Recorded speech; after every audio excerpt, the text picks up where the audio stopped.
The absurd email system that demands you get permission from your peers to do your job just blew up in our faces, and the shrapnel is still flying.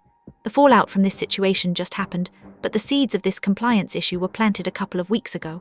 My boss has a peculiar habit. He sends tasks via email to a group of employees, then tells us to figure it out amongst ourselves regarding who will do what. To further complicate matters, if someone does volunteer for a task, he then instructs them to make sure it's okay with the rest of the team.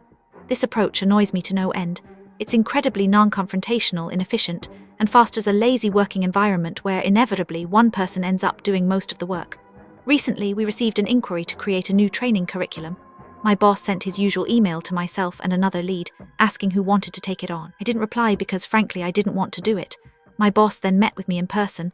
He admitted he'd had me in mind when he sent the email and wanted me to do it. Why didn't he just assign it to me in the first place? But predictably, he followed up with his typical instruction: run it by the other employee first. You already know the drill. So I sent the email asking the other employee, making sure to CC my boss on it. An important note here.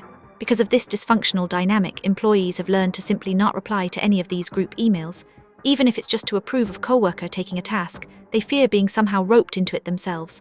Unsurprisingly, the other employee did not respond. My boss just left my office in a panic. Not only did this training curriculum task remain undone, but now another order has come in. I'm already swamped because I've been volunteering for his other email tasks, the kind that could warrant their own separate post. He's finally realizing he's too much of a coward to force his other employees to do the work, and now he's stuck having to tackle both orders on his own. So, Friday Eve just got a little better for me.